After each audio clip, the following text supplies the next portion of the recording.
ارجن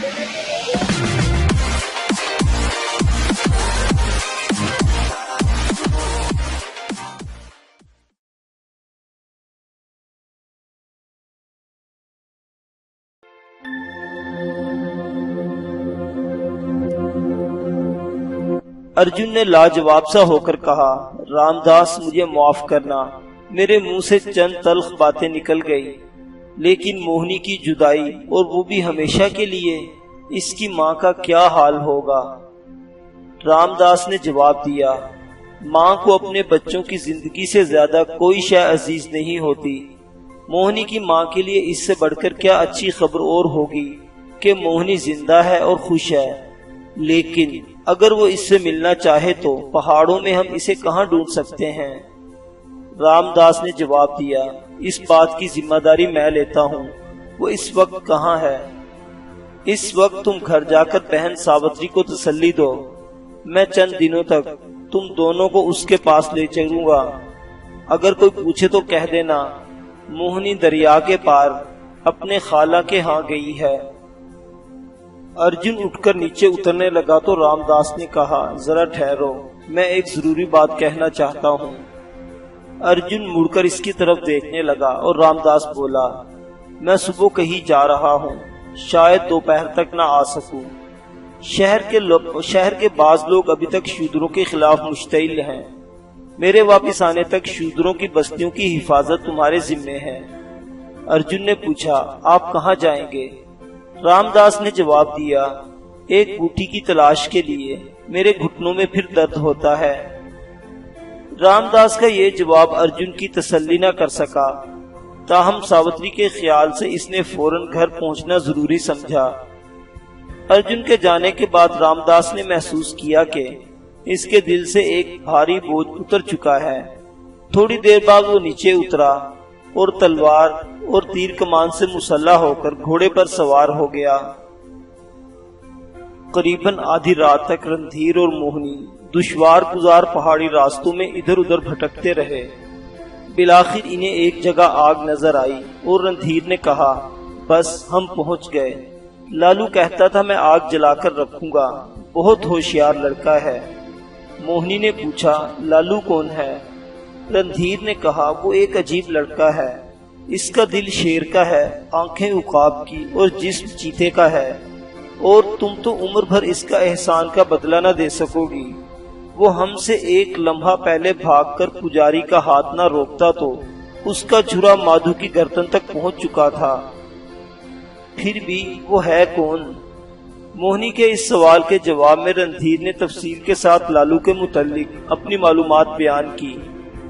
موہنی نے کہا، اب میں سمجھی، پچھلے دنوں پتا جی چھت پر نئی چادر تان کر سو رہے تھے، صبح کے وقت اٹھے تو ان کا جوتا اور چادر غائب تھے، شاید یہ اسی کا کام ہو۔ اچانک ایک طرف سے آواز آئی، دیوی، وہ چادر اس وقت بھی میرے پاس ہے، لیکن جوتا میرے کسی کام نہیں آیا، تمہارے پتا کے پاؤں بہت بڑے ہیں۔ رندھیر اور موہنی نے گھوڑے روک لیے اور تاریکی میں آنکھیں پھاڑ پھاڑ کر ادھر ادھر دیکھنے لگے۔ رندھیر نے کہا، کون؟ لالو؟ لالو قہقہا لگاتے ہوئے آگے بڑھ کر رندھیر کے گھوڑے کی لگام پکڑ لی اور بولا، کیوں جی، آپ کہتے تھے آپ کو تمام راستے معلوم ہیں، اگر میں آگ نہ جلاتا تو کیا بنتا؟ اب یہاں اتر جائیے، آگے ڈھلان ذرا خطرناک ہے۔ وہ دونوں نیچے اتر پڑے اور رندھیر نے موہنی کے گھوڑے کی لگام پکڑ لی اور لالو سے پوچھا، راستہ میں کوئی تکلیف تو نہیں ہوئی؟ لالو نے جواب دیا، راستے میں تو کوئی تکلیف نہیں ہوئی، لیکن میں نے یہاں پہنچ کر بدھو کے متعلق بتا دیا تھا، مادھو، اس کی ماں اور شانتا اب تک رو رہے ہیں۔ بوڑھا تیجو تھکاوٹ سے چور ہو کر سونے کے لیے جلدی چلا گیا۔ لالو اب مویشیوں کے گرد پہرا دے رہا تھا۔ کنول، رندھیر، موہنی، مادھو اور شانتا دیر تک بدھو کے متعلق باتیں کرتے رہے۔ کنول بار بار اس کی محبت، ایثار اور وفا کے واقعات بیان کر کر کے رو پڑتی اور رندھیر اسے بار بار تسلی دیتا۔ موہنی حیا کی وجہ سے زیادہ تر خاموش رہی۔ مادھو کے لیے اس کی آمد غیر متوقع تھی۔ اگر بدھو کی موت کا غم نہ ہوتا تو نامعلوم موہنی کی آمد کا اس کے دل و دماغ پر کیا اثر ہوتا۔ تاہم وہ بار بار اپنے دل سے یہ سوال کر رہا تھا، کیا یہ ممکن ہے؟ کیا یہ سچ ہے؟ کیا یہ ایک خواب تو نہیں؟ ان سب کے لیے بے آرامی کی یہ دوسری رات تھی۔ شانتا پچھلے پہر ایک پتھر پر سر رکھ کر سو گئی۔ موہنی بھی اونگ رہی تھی۔ اسے نیند کے خلاف جنگ کرتے ہوئے دیکھ کر کنول نے اس کا سر اپنے زانو پر رکھ کر کہا، بیٹی سو جاؤ۔ الصبح جب موہنی کی آنکھ کھلی تو کنول جھک جھک کر اسے چوم رہی تھی۔ موہنی باہیں پھیلا کر کنول کے ساتھ چمٹ گئی۔ ماتا، بیٹی۔ موہنی نے اظہار تشکر کے لیے 2 آنسو بہا دیے۔ رندھیر چشمے کے کنارے بیٹھا منہ ہاتھ دھو رہا تھا۔ شانتا بکری کے دودھ کا ایک پیالہ لے کر اس کے پاس پہنچی اور خاموش کھڑی ہو گئی۔ رندھیر اس کی موجودگی سے باخبر تھا، لیکن وہ جان بوجھ کر دریا کی دوسری طرف دیکھتا رہا۔ بالآخر شانتا نے کہا، لیجیے۔ رندھیر نے ایک شرارت آمیز تبسم کے ساتھ اس کی طرف دیکھا۔ شانتا مسکرائی اور رندھیر کو کائنات کے مغموم چہرے پر ایک دل فریب تبسم نظر آنے لگا۔ اس نے کہا، پہلے موہنی کو پلاؤ۔ شانتا نے جواب دیا، اسے ماتا نے اس وقت پلا دیا تھا جب آپ سو رہے تھے۔ رندھیر نے پیالہ لے کر منہ سے لگایا۔ دودھ میں اس کے لیے آج ایک نئی مٹھاس، ایک نئی لذت تھی۔ تھوڑی دیر بعد رام داس آ پہنچا۔ لالو نے بھاگ کر اس کے گھوڑے کی لگام پکڑ لی۔ موہنی اور رندھیر نے آگے بڑھ کر اس کے پاؤں چھوئے اور ان کی دیکھا دیکھی مادھو اور شانتا بھی اس کے پاؤں چھونے کے لیے آگے بڑھے۔ رام داس نے شانتا کے سر پر پیار سے ہاتھ رکھتے ہوئے کنول کی طرف دیکھا اور کہا، بہن مجھے پہچانتی ہو؟ کنول نے اس کی طرف احسان مندانہ نگاہوں سے دیکھا اور جواب دیا، بھلا میں آپ کو کیسے بھول سکتی ہوں۔ دونوں کچھ دیر خاموش کھڑے ایک دوسرے کی طرف دیکھتے رہے۔ بالآخر رام داس بولا، بہن یہ جگہ آپ کے لیے محفوظ نہیں، آپ کو فوراً یہاں سے دور چلے جانا چاہیے۔ اس اونچے پہاڑ کے دامن میں آپ کی قوم کے بہت سے لوگ آباد ہیں۔ کل تک آپ وہاں پہنچ جائیں گی۔ شاید راستے سے آپ واقف نہ ہوں، لیکن اس پہاڑی کے پیچھے آپ کو کوئی نہ کوئی چرواہا یا شکاری ضرور مل جائے گا۔ کنول نے جواب دیا، میں اس علاقے کے چپے چپے سے واقف ہوں اور مجھ سے زیادہ تیجو اور لالو ان راستوں کو جانتے ہیں۔ تیجو ہاتھ باندھے چند قدم کے فاصلے پر کھڑا تھا۔ رام داس نے اس کی طرف دیکھ کر سوال کیا، تم ان کے ساتھ جا رہے ہو؟ جی مہاراج، اس نے جواب دیا۔ بہت اچھا، اب دیر نہ لگاؤ، میں تھوڑی دور تمہارے ساتھ چلتا ہوں۔ لالو رام داس کے گھوڑے کی باگ مادھو کے ہاتھ میں دے کر تیجو کے ساتھ بھیڑ بکریاں ہانکنے لگا۔ رام داس نے مادھو کے ہاتھ سے گھوڑے کی باگ پکڑ لی اور رندھیر اور مادھو کو دوسرے گھوڑے جو قریب ہی ایک جھاڑی کے ساتھ بندھے ہوئے تھے کھول کر لانے کے لیے کہا۔ جب وہ گھوڑے لے آئے تو وہ موہنی اور شانتا کی طرف متوجہ ہوا، تم دونوں گھوڑوں پر سوار ہو جاؤ۔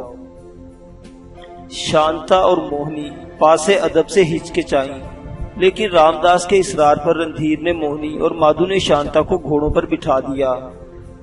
رام داس نے کنول سے کہا، بہن تم میرے گھوڑے پر سوار ہو جاؤ۔ کنول نے جواب دیا، نہیں میں پیدل چلوں گی۔ رام داس نے کہا، نہیں بہن، چڑھائی آپ کو تکلیف دے گی، ہمیں دیر نہیں لگانی چاہیے۔ رندھیر نے رام داس کی تائید کی اور کنول مجبور ہو کر گھوڑے پر سوار ہو گئی۔ رام داس، رندھیر اور مادھو، کنول، شانتا اور موہنی گھوڑوں کی لگامیں پکڑ کر ایک تنگ اور دشوار گزار گھاٹی میں چڑھنے لگے۔ رام داس نے راستے میں کنول سے سکھدیو کے متعلق پوچھا اور وہ اس کی قید سے رہا ہونے کے بعد اس کی موت تک کے واقعات بیان کرنے لگی۔ جب بدھو کا ذکر آیا تو وہ بے اختیار رو پڑی۔ تمام داستان سننے کے بعد رام داس نے کہا، بہن افسوس ہے، تم اتنی دیر سے یہاں تھی اور مجھے خبر نہ ہوئی۔ مجھے بدھو کی موت کا دکھ ہے۔ اب اس کی جگہ رندھیر اور موہنی آپ کو سونپ رہا ہوں۔ رام داس نے مڑ کر موہنی کی طرف دیکھا، وہ سر جھکائے آنسو بہا رہی تھی۔ دوپہر کے قریب یہ لوگ پہاڑی عبور کر کے ایک سرسبز وادی میں داخل ہوئے اور ایک جگہ رک کر تیجو اور لالو کا انتظار کرنے لگے۔ نیلگو آسمان پر آہستہ آہستہ بادل چھا رہے تھے۔ موہنی کے چہرے سے اس کی دل کی کیفیت کا اندازہ لگاتے ہوئے رام داس نے اس کے قریب جا کر کہا، بیٹی، میں تمہیں ایک خوشخبری سنانا چاہتا ہوں۔ تمہارا پتا رات میرے پاس آیا تھا، میں نے اس کی تسلی کر دی ہے، وہ اب تم سے خفا نہیں۔ اسے معلوم نہ تھا کہ مادھو سکھدیو کا بیٹا ہے۔ میں نے اس سے وعدہ کیا ہے کہ بہت جلد اسے اور تمہاری ماتا کو تمہارے پاس لاؤں گا۔ اس کے بعد وہ رندھیر سے مخاطب ہوا، بیٹا، مجھے چند دن تک اپنے نئے گھر کا پتہ دینا۔ رندھیر نے مغموم لہجے میں کہا، پتا جی، آپ ہمارے ساتھ کیوں نہیں چلتے؟ کمل بولی، ہاں بھیا، چلو ہمارے ساتھ۔ موہنی نے کہا، چلو چچا۔ مادھو نے کہا، ہاں چلیے، وہاں آپ کو کوئی تکلیف نہ ہوگی۔ شانتا اب تک خاموش تھی۔ رام داس نے اس کی طرف دیکھتے ہوئے کہا، لیکن بیٹی شانتا شاید مجھے اپنے ساتھ لے جانا پسند نہیں کرتی، وہ ابھی تک خاموش ہے۔ شانتا نے بدحواس ہو کر سب کی طرف دیکھا اور کہنے لگی، پتا جی، اگر آپ میرا کہا مان لے تو میں ایک بار نہیں 1000 بار کہتی ہوں، آپ ہمارے ساتھ چلیں۔ رام داس نے شفقت آمیز لہجے میں کہا، بیٹی، میں تمہاری کسی خواہش کو رد نہیں کر سکتا، میں بہت جلد تمہارے پاس آؤں گا۔ وہ جھونپڑی جس میں تم اور رندھیر رہو گے مجھے شہر کے محلات سے کہیں زیادہ عزیز ہوگی، لیکن اس وقت میرے فرائض مجھے شہر چھوڑنے کی اجازت نہیں دیتے۔ میں وہاں رہ کر ہزاروں مظلوم لوگوں کی حفاظت کر سکتا ہوں۔ اگر میں آج شہر چھوڑ دوں تو ممکن ہے کہ میری جگہ پھر کوئی گنگا رام جیسا آدمی شہر کا سردار بنا دیا جائے اور اچھوتوں کے لیے اور ان کے بلیدان کے لیے کالی دیوی کے مندر کے دروازے پھر کھل جائیں۔ جب تک مجھے یہ اطمینان نہیں ہوتا کہ میری جگہ لینے والا کوئی رحم دل انسان ہے، میں وہاں رہ کر ان لوگوں کی حفاظت کرتا رہوں گا۔ رندھیر نے کہا، لیکن پتا جی، ان واقعات کے بعد برہمن راجہ کے پاس جا کر آپ کی شکایت ضرور کریں گے اور ممکن ہے کہ راجہ آپ کے ساتھ اچھا برتاؤ نہ کرے۔ بے شک وہ آپ کی بہت عزت کرتا ہے، لیکن مجھے امید نہیں کہ وہ یہ سب باتیں برداشت کر لے گا۔ رام داس نے جواب دیا، راجہ سب کچھ برداشت کر سکتا ہے، لیکن یہ برداشت نہیں کر سکتا کہ وہ اپنی ریاست کے ایک حصے سے ہمیشہ کے لیے محروم ہو جائے۔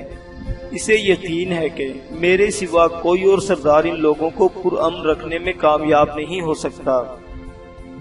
اگرچہ اب ان لوگوں میں بغاوت کی روح باقی نہیں رہی، پھر بھی گزشتہ لڑائیوں میں ناکامیوں کا اس کے دل پر گہرا اثر ہے۔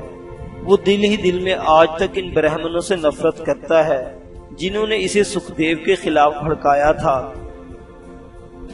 پہلے ان لوگوں کے ساتھ میری رواداری مصلحتوں کی بنا پر تھی، اب میں ان کے ساتھ ہمدردی کرنا اپنا دھرم سمجھتا ہوں۔ میری رواداری ان کے لیے ایک خواب آور نشہ تھی، میری ہمدردی اب انہیں خواب سے بیدار کرنا چاہتی ہے۔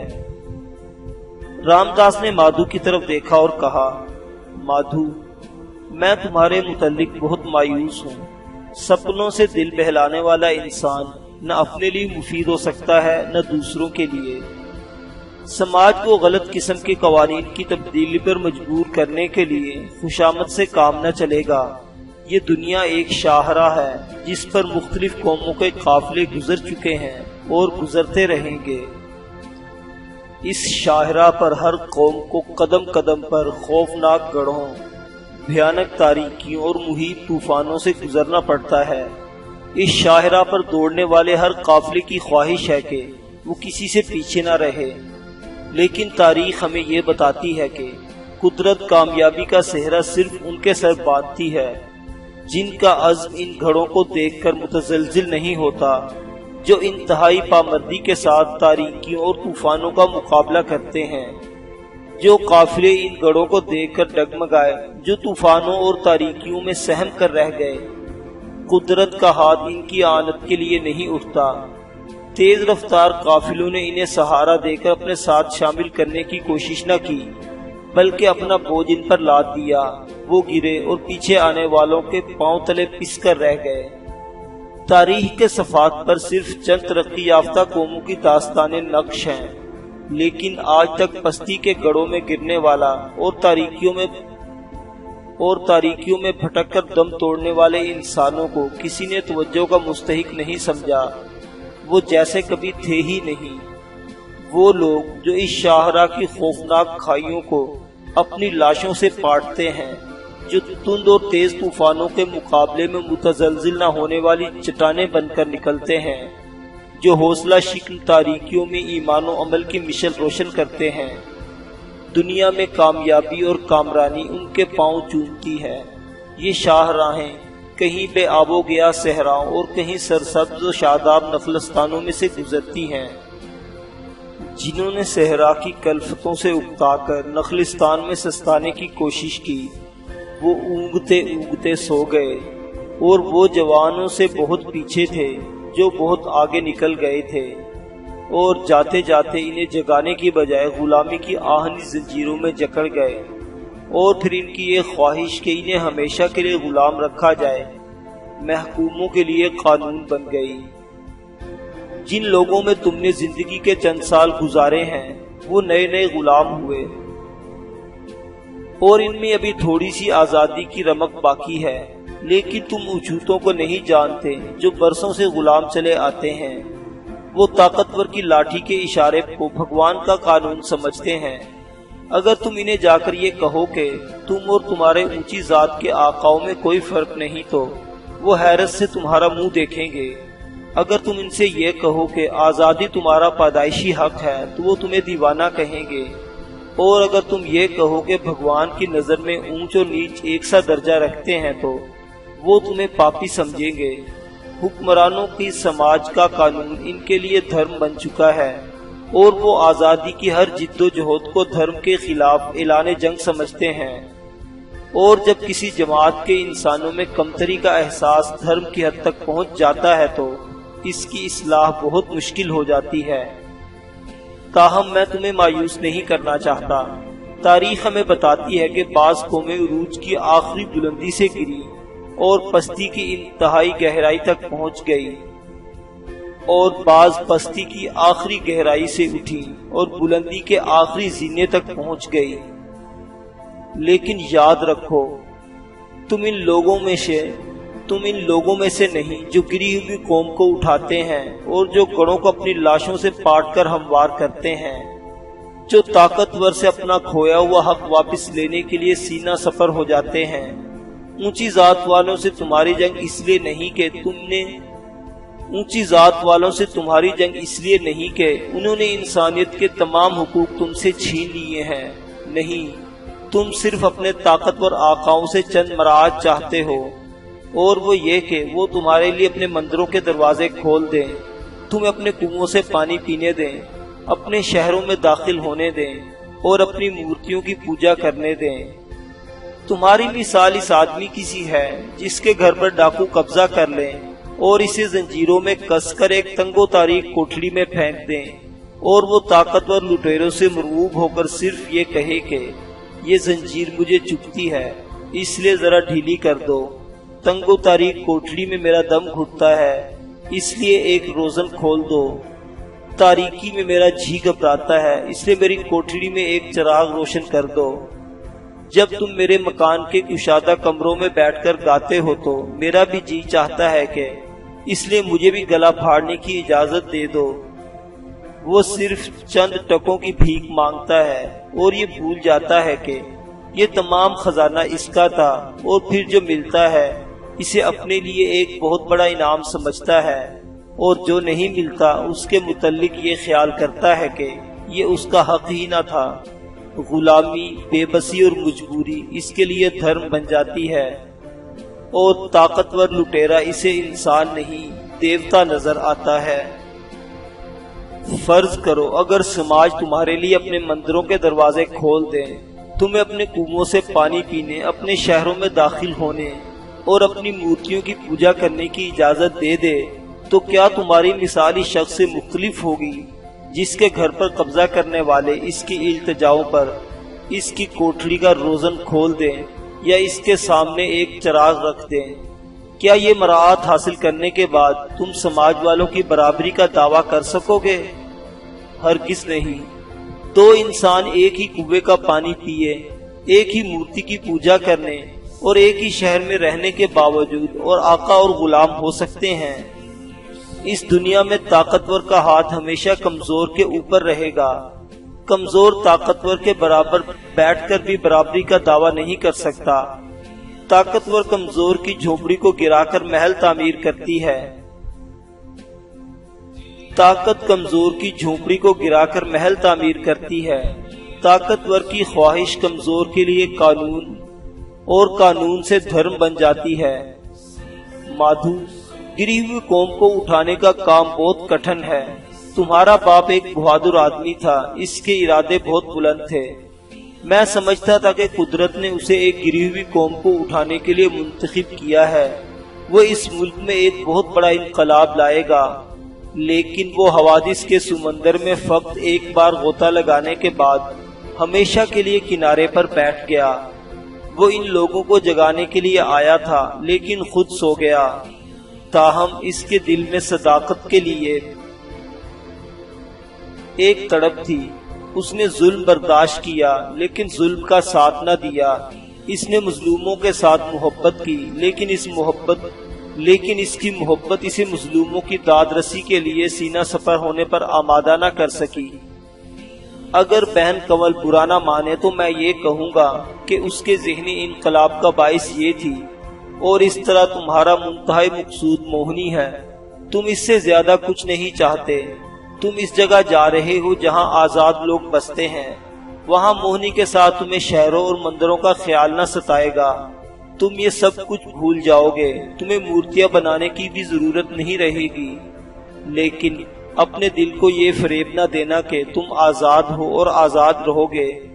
تم بھی ان لوگوں میں جا کر سو جاؤ گے، اور سونے والا زیادہ دیر امن کی نیند نہیں سوتے۔ اس وادی سے کوئی گنگا رام پھر اٹھے گا اور بے فکری کی نیند سونے والے چرواہوں کو غلامی کی زنجیریں پہنا دے گا۔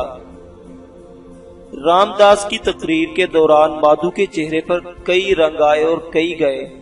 اسے اس بات کا اعتراف تھا کہ موہنی اس کی زندگی کی سب سے بڑی آرزو تھی، اور وہ موہنی کے لیے زندگی کی ہر دلچسپی قربان کرنے کے لیے تیار تھا، لیکن وہ یہ ماننے کے لیے تیار نہ تھا کہ اپنی کشتی کو کنارے پر آ لگنے کے بعد وہ منجھدار میں ڈوبنے والوں کی چیخو پکار سے کان بند کر لے گا۔